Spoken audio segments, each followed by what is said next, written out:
do seu Senhor de muito respeito, porque por ele o Senhor dera livramento aos sírios, e era este varão um homem valoroso, porém leproso. E saíram tropas da Síria e da terra de Israel, levaram preso uma menina que ficou ao serviço da mulher de Naamã. E disse essa a sua senhora: tomara que o meu senhor estivesse diante do profeta que está em Samaria, ele o restauraria da sua lepra. Então entrou Naamã e o notificou a seu senhor, dizendo: assim, assim falou a menina que é da terra de Israel. Amém, irmãos? Amém. Somente até aí, vamos fazer uma oração, pedindo para que Deus fale aos nossos corações.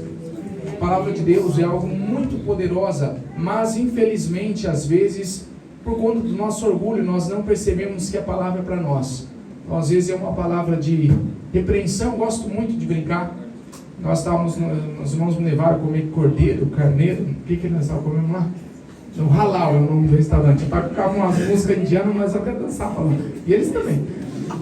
Então, mas, irmãos, a gente tem que ser feliz, sim ou não? O crente tem que ser feliz, sim ou não? Sim. Eu não gosto de gente chata, não, viu? Sabe aquelas pessoas que, não pode, não dá risada. Eu não gosto de gente assim, não. Mas a Bíblia é algo sério, irmãos. Então, sempre eu falo isso para os jovens: se divirtam, sejam felizes, mas na hora da pregação, leve com seriedade. Então, se prepare para pregar a palavra de Deus. Existem pessoas que talvez elas estão a ponto de cometer um suicídio, elas vão num culto, e aí de repente aquele culto, você não se preparou, você, é só mais um culto, e aí você não leu a palavra de Deus, e a palavra de Deus que transforma as vidas. Eu tenho alguns testemunhos para contar, mas meu testemunho não pode mudar a sua vida, a palavra de Deus pode. Então vamos orar para que o Senhor fale conosco. Senhor, em nome de Jesus, nós te louvamos, te agradecemos pela tua palavra, Deus. Nós pedimos perdão dos nossos pecados e pedimos que o Senhor nos dê entendimento para que nós possamos compreender aquilo que o Senhor quer falar aos nossos corações. Fala, meu Deus, em nome de Jesus. Amém, Senhor. Pode se assentar em nome de Jesus. E como diz em Guarani, pede popetei andejara. Tem alguém que fala Guarani também ou não?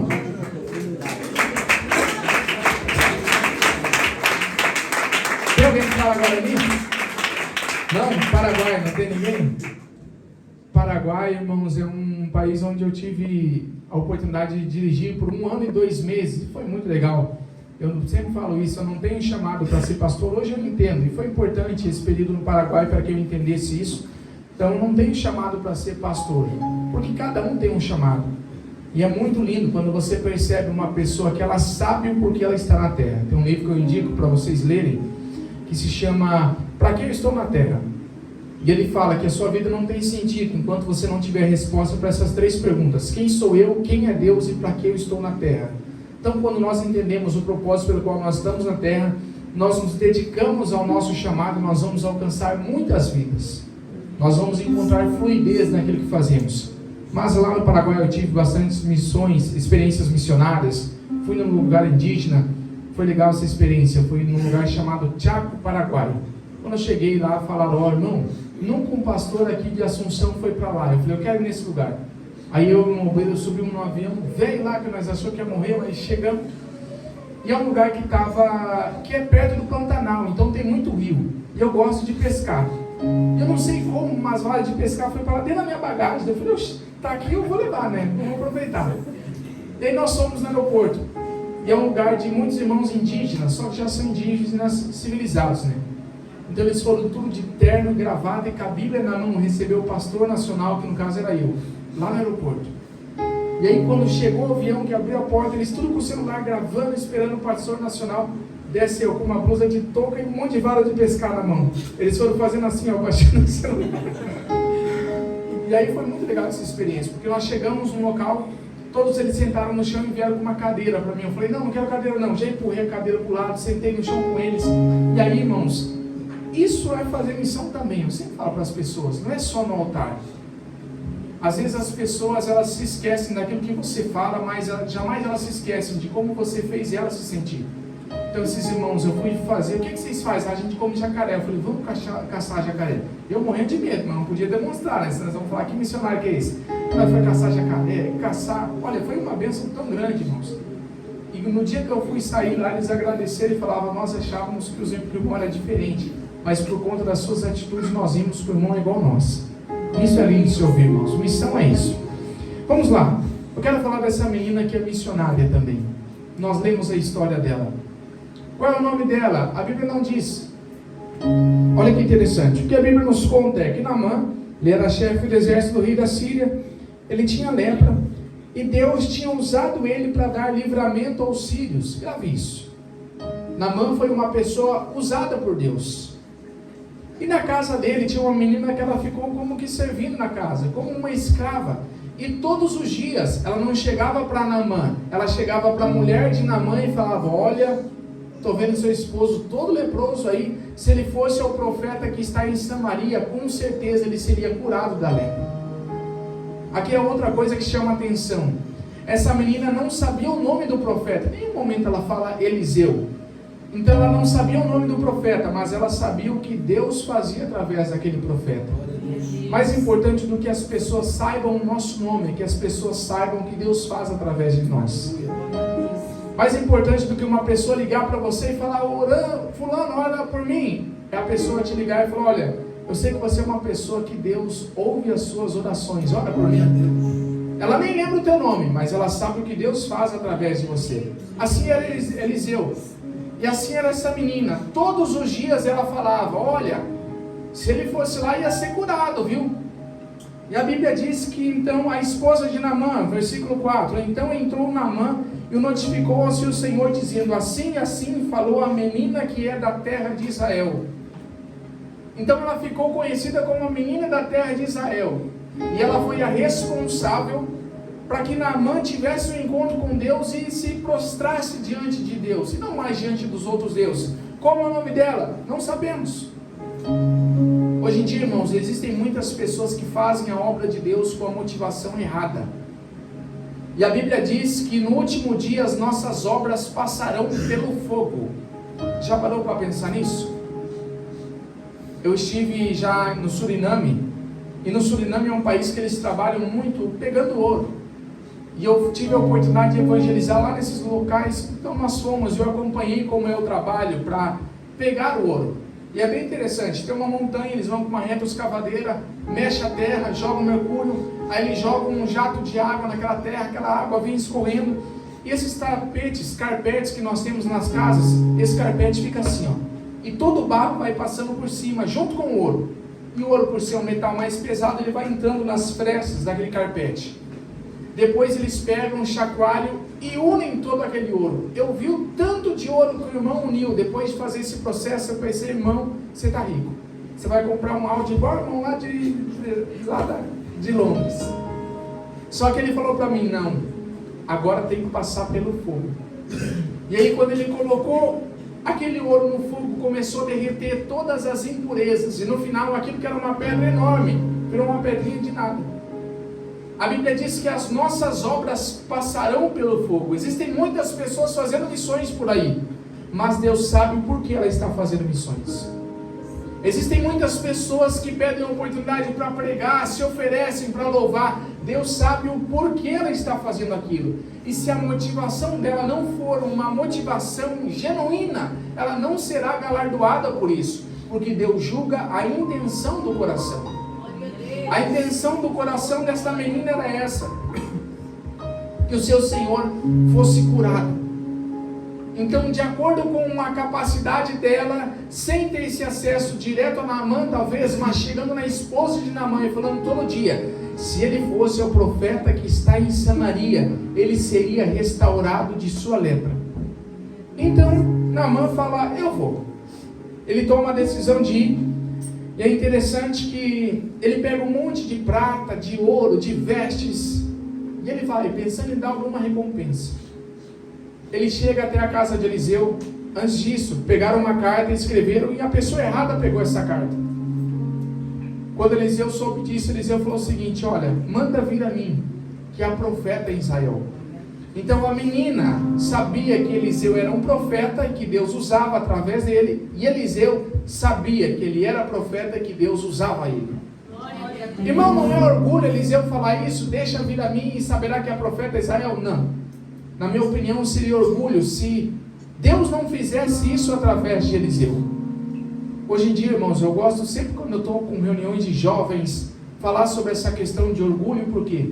Porque tem muitos jovens que têm um entendimento errado a respeito disso. Eles estão deixando de fazer a obra de Deus com excelência, eles estão deixando de usar os dons que Deus deu a ele, por conta desse pensamento: não, se eu cantar, se eu fazer um Lá maior sustenido, nem sei se tem essa nota, mas se eu fizer uma nota grave assim, vão olhar para mim e vão falar: ih, esse irmão é orgulhoso, essa irmã é orgulhosa. Isso não é orgulho. Use os dons, use os talentos e saiba que Deus usa você, não tem problema nisso. O que você não pode fazer é querer a glória por conta disso. Nós já vamos entender. Naamã chega à casa de Eliseu, e Eliseu nem vai falar com Naamã. Eliseu simplesmente diz para o seu servo avisar para Naamã que ele fosse e se lavasse 7 vezes no Rio Jordão. E ele começa a reclamar: não, mas lá é rio sujo, mas por fim ele vai. Aqui tem mais uma palavra que me chama a atenção. Olha no versículo 14, diz assim, ó: então desceu e mergulhou no Jordão 7 vezes, conforme a palavra do homem de Deus, e a sua carne se tornou como a carne de um menino e ficou purificada. Naamã precisava de um milagre, e a palavra de Deus para Naamã foi: Naamã, desce ao Rio Jordão. Quando Deus quis ensinar Ezequias, nós vemos Deus falando para Ezequias: Ezequias, desce à casa do oleiro. Então, sempre que Deus quer ensinar algo, ou fazer com que nós recebamos algo, Deus nos manda descer. Por que muitas pessoas não vivem experiências com Deus? Porque elas nunca estão dispostas a descer. Descer nós associamos a nos humilharmos, a passarmos por uma situação que não gostaríamos, e muitas vezes, de uma maneira errada, nós nivelamos a nossa vida, porque nós vivemos alguma experiência boa, nós mesmo falamos: olha, a partir de agora esse é meu nível, e nós não queremos mais nos sujeitar a isso, nós não queremos mais descer, a gente só quer subir. Errado isso, irmãos.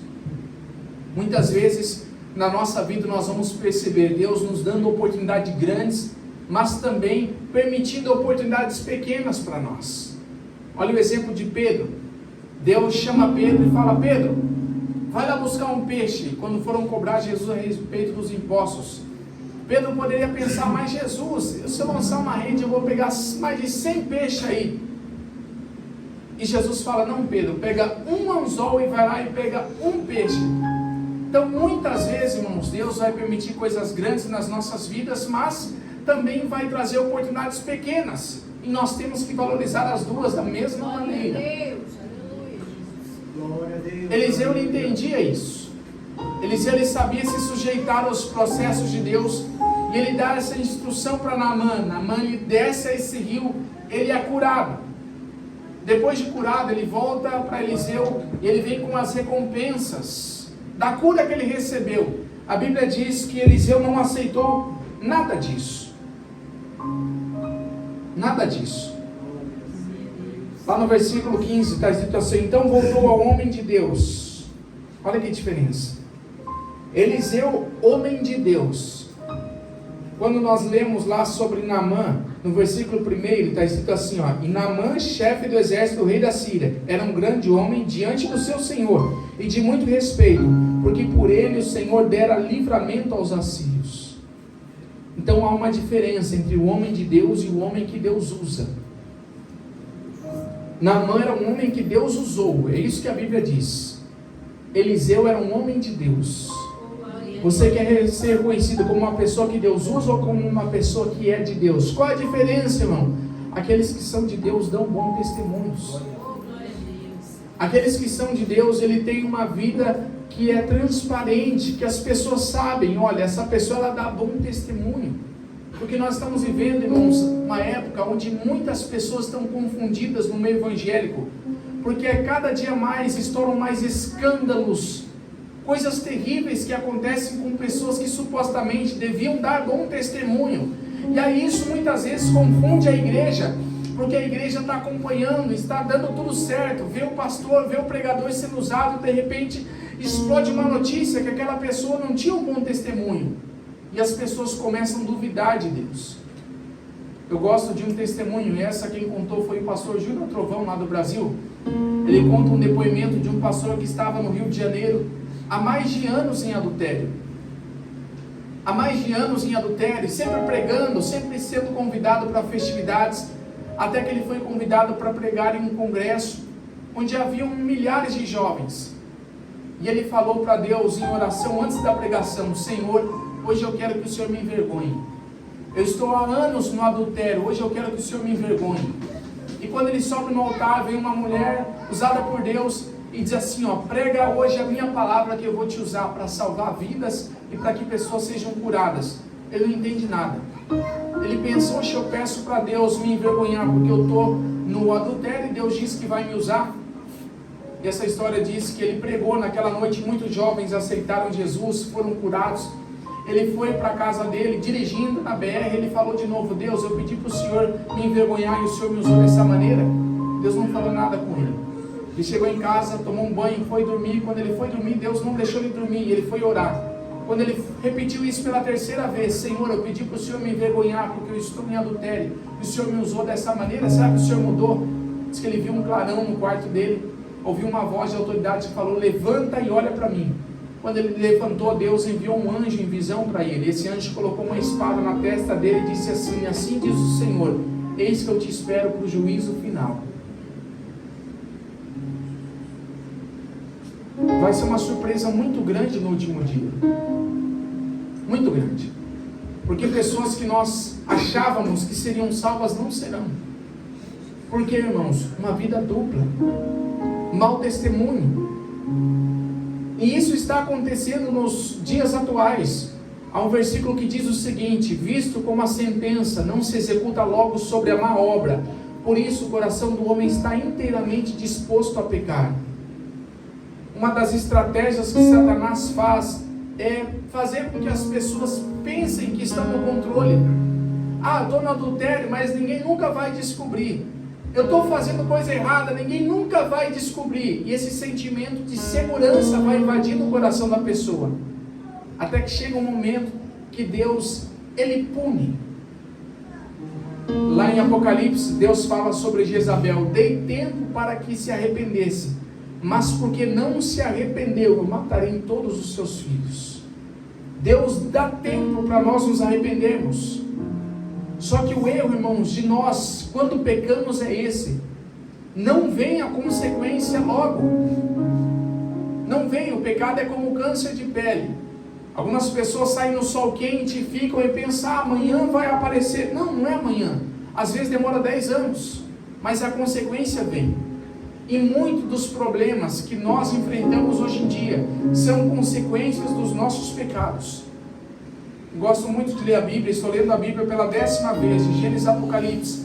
Eu nunca encontrei uma pessoa na Bíblia que ela foi perdoada por Deus e que a consequência do pecado foi retirada. Porque essa é a lei da semeadura. Tudo que nós plantamos, nós vamos colher. Davi, por exemplo, pecou quando ele adulterou com Batseba. Ele se arrependeu, nós vemos, Deus perdoou ele, mas o reino dele nunca mais foi o mesmo. E muitas vezes, irmãos, nós na igreja não conseguimos prosperar porque nós erramos e nós simplesmente queremos passar uma borracha nesse erro e falar: Deus, pequei contra ti. Deus perdoa, sim, mas se esse pecado prejudicou outras pessoas, você já pensou em confessar para essas pessoas? Nós temos que pensar nisso, irmãos.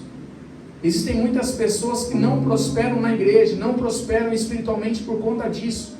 Elas cometeram pecados terríveis. Vamos citar como exemplo, como já falamos aqui, o adultério. O adultério é um pecado terrível, irmãos. Envolve almas, é uma coisa terrível. Aí ela peca, aí ela vem na igreja, ajoelha e fala: Deus me perdoa. E o casamento dela nunca mais foi o mesmo. Talvez a esposa nem desconfia. Mas o filho, quem sabe, está indo para as drogas, para o homossexualismo, para tantos outros pecados. Isso é por conta de quê? Por conta do adultério, desse pecado não confessado. Nós temos que ter cuidado, irmãos. Nós temos que buscar a purificação quanto antes. Naamã estava já num estado terrível de lepra, e Jesus curou ele. Mas o pecado, irmãos, também é uma lepra, como se fosse uma lepra. E a maneira mais fácil de tratar qualquer enfermidade é diagnosticar ela no início. E nós temos tantas pessoas, irmãos, que elas vão postergando. elas vão deixando isso acontecer. E aí a hora que toma uma proporção tão grande que ela não consegue mais resolver. Vamos entender isso. Nós fomos chamados para não sermos um leproso diante de Deus. E o pecado traz esse sentimento. Quando nós lemos no Antigo Testamento, no Novo também, a própria mulher do fluxo de sangue, que era uma enfermidade que deixava ela impura, ela não podia conviver no meio de uma sociedade normal. O pecado faz isso, irmãos. Uma pessoa que está em pecado, ela fica agressiva com o tempo dentro da própria casa. Ela não consegue ter uma relação com os irmãos da igreja. Ela começa a arrumar briga com todo mundo e é um problema que está nela. Então o que nós devemos fazer? Como Davi fez. Como a Bíblia ensina em Provérbios, aquele que confessa a sua transgressão e deixa, alcança a misericórdia. Eu sei que Deus está direcionando essa palavra para nós, porque há pessoas que talvez precisam, que abandonaram já os seus pecados, mas elas estão vivendo todos os dias uma opressão e não entendem o porquê. É isso, irmãos. Então nós temos um pastor aqui espiritual que vai ajudar você, temos a esposa do pastor. Busque o pastor, fale sobre coisas que talvez até hoje tiram a sua paz, converse com eles. Eles vão orientar vocês e vocês vão ver o peso que vocês vão tirar das suas costas. E depois de limpo, vamos ser como essa menina. Ela foi usada para purificar vidas. Aqui, irmãos, na Inglaterra eu me surpreendi. Eu já fui para muitos países. A Inglaterra é o 26º país que eu estou visitando. E eu nunca vi um país com tanta opressão como eu vi aqui. Já estive em vários países da África, Europa, América Central. Eu nunca vi uma opressão como eu tenho visto aqui. Como as pessoas andam na rua, você vê claramente a fisionomia delas, que elas estão oprimidas. E pode ter certeza, Deus não enviou você aqui somente para trabalhar. Você não está aqui só para ganhar pounds, que eu nem sabia que assim falava libras em inglês. Não é para isso só, irmãos. Essa menina, ela estava trabalhando nessa casa, mas ela percebeu, não, eu posso mudar a vida de alguém aqui. Você já se perguntou qual vida você pode mudar aqui na Inglaterra? E você tem tentado fazer isso ou não? Saiba disso, cada um de vocês são uma luz que Deus trouxe aqui. E a luz, ela brilha no meio das trevas. Então como nós vamos brilhar? Como nós vamos fazer a diferença aqui na Inglaterra? Se nós não nos esforçamos nem para aprender o idioma do povo daqui. 3 anos morando aqui só só isso. Procure perguntar isso para Deus. Deus, qual vida eu posso mudar aqui? Quem eu posso aproximar de Deus através das minhas atitudes? E claro, você não vai viver só dentro da igreja, irmãos, senão você não vai conseguir alcançar essas pessoas. No seu trabalho, na rua. Ontem nós fomos andar aqui na ponte lá, como é o nome? Tower Bridge. Já encontrei um rapaz lá, pediu para tirar foto. Ele pediu para tirar foto. E através disso nós já conseguimos iniciar um diálogo. Irmãos, é tão fácil. Faça essa oração para Deus. O segundo louvor que as irmãs cantaram fala sobre isso, sobre Deus enviar os sedentos, ou Deus nos enviar para os sedentos, né? Faça essas 2 orações. Deus me envia os sedentos e também me envie para os sedentos. E você vai ver, irmãos, que Deus vai todos os dias trazer pessoas para você. E aí, com um pouco de desenvoltura para conversar, você vai conseguir criar um diálogo e plantar uma semente do Evangelho. Irmãos, nós podemos pregar todos os dias. O lugar mais fácil para pregar é na igreja. Porque vocês vieram para ouvir uma pregação, vocês estão sentados, olhando para mim, eu estou com o microfone na mão. É fácil pregar aqui. E nós não fomos chamados somente para isso. Então entendam isso, por favor. Vocês não estão aqui somente a trabalho, há um propósito por trás disso. Então tente mudar alguma vida, tente ganhar alguma pessoa para Jesus. É tão fácil, irmãos. Há um documentário no YouTube chamado Terra Selvagem. Eu contei esse testemunho hoje de manhã, onde nós fomos, de 5 missionários que foram evangelizar os povos indígenas, de uma tribo que eles jamais tinham sido alcançados. E aí todos os dias eles passavam de avião, com um avião baixo, pequeno, jogavam alimento, aprendiam algumas palavras no dialeto deles, falavam, olha, nós amamos vocês. E um dia eles falaram para as esposas, nós vamos cruzar o rio hoje e ter o primeiro contato com eles. E à tarde nós entramos em contato com vocês para contar como foi. As esposas esperaram até a tarde, não aconteceu contato nenhum, no outro dia nada, enviaram para ver como eles estavam. Encontraram 5 corpos boiando, com mortes aflechadas. Quando eles chegaram perto, os indígenas saíram de trás da mata falando: olha, nós queremos ouvir o que ele tinha para dizer. Porque quando nós chegamos para atacar as flechas, um deles estava armado e ele atirou para cima e não quis nos matar, mesmo tendo a oportunidade. Então nós queremos saber quem é esse Deus que ele tinha para pregar. Então, através da atitude deles, existe esse documentário no YouTube, você pode procurar Terra Selvagem, o nome. Através desse testemunho, toda aquela aldeia foi transformada. Às vezes nós não nos damos conta, irmãos, do poder de transformação que Deus colocou em nós. E aí a gente passa de cabeça baixa em todo lugar, a gente não tenta conversar com os outros. Converse, irmãos. Haiti, por exemplo, é um país que existe muito preconceito contra branco. Então eu fui para ficar 3 meses no Haiti. Com 2 meses eu sofri um acidente, uma van que eu estava batendo um caminhão, eu quase morri. Mas todos os dias eu tinha a oportunidade de falar, não diretamente de Jesus, mas quebrar preconceitos. Porque muitos dos haitianos, quando me viam branco, pensavam: ele está aqui para explorar a gente, é um rico que veio para explorar a gente. Mal eles sabem que eu estou latindo no quintal para economizar cachorro. Mas enfim, eles achavam que eu era uma pessoa rica, que estava ali para explorar eles, porque é a mentalidade que eles têm. Então eu chegava, eu aprendi algumas palavras em dialeto, começava a conversar com eles. Ah, você é haitiano? Chantei com a ui, savamache, pasquei aqui estou coando, apagi. Cantava com eles, eu não sabia nem o que eu estava dizendo, era um louvor. E aí, você fala crioulo? Claro que eu não falo. Mas só desse esforço de aprender algumas palavras no dialeto deles, já quebrava esse paradigma. E isso é missão, irmãos. É todos os dias nós vemos uma maneira de impactar a vida de alguém. E vocês estão num lugar propício para isso. Porque aqui existem pessoas, irmãos, que não têm Deus, não tiveram encontro com Deus. E vocês estão aqui para que Deus possa ter um encontro com essas pessoas. Quem acredita nisso? Levanta sua mão. Vamos fazer uma oração? Se coloque em pé em nome de Jesus. Vamos orar. Para que Deus use a gente para transformar vidas. E aí você vai ter que ter outro cuidado agora. Aqui existe muita pessoa rica. Sim ou não? Sim. Nós vamos andando na rua, carrão, Porsche, Ferrari, não sei o quê. E aí tem um outro erro que muitos missionários caem. Eles começam a querer as recompensas pelas vidas que eles foram usadas para transformar. O que aconteceu com Naamã?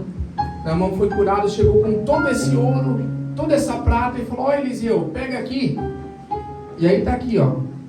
Versículo 16: porém ele disse: vive o Senhor em cuja presença estou, que não a tomarei. E instou com ele para que a tomasse, mas ele recusou. Ele não quis recompensa. Eu já tive muitas oportunidades, irmãos, de ter recompensas por talvez ser usado por Deus para orar por alguém, mas isso é errado, sabia? Quando eu fui no Suriname, por exemplo, eu estava noivo, e um irmão que trabalha lá nessas coisas de plantação de ouro, colher ouro, essas coisas aí, ele falou: irmão, qual que é o número da sua aliança? Eu quero dar uma aliança de ouro puro para você e para sua noiva. Eu falei: não quero, obrigado. Por quê? Por que não? Isso vai corrompendo as pessoas, irmãos. E nós temos tantos casos de pessoas que envergonharam o evangelho por conta disso. Chega num lugar: nossa, eu queria tanto um celular novo, mas Deus vai preparar, né? Aí a pessoa é cheia de dinheiro: vou comprar para ele. Então a pessoa vai insinuando os presentes que quer ganhar. E a pessoa, na inocência dela, dá, e a pessoa talvez é até abençoada, porque ela fez de coração puro. Agora essa pessoa que está usando a fé, irmãos, para ganhar recursos, para ganhar coisas, essa vai se dar conta com Deus. Então vamos orar para ser usados por Deus, mas vamos entender que nós não somos dignos da recompensa. Amém? A nossa recompensa é no céu. Lá eu vou querer o galardão de ouro. Lá eu vou querer. Lá, Jesus pode arrumar o maior aí para mim. Eu vou falar.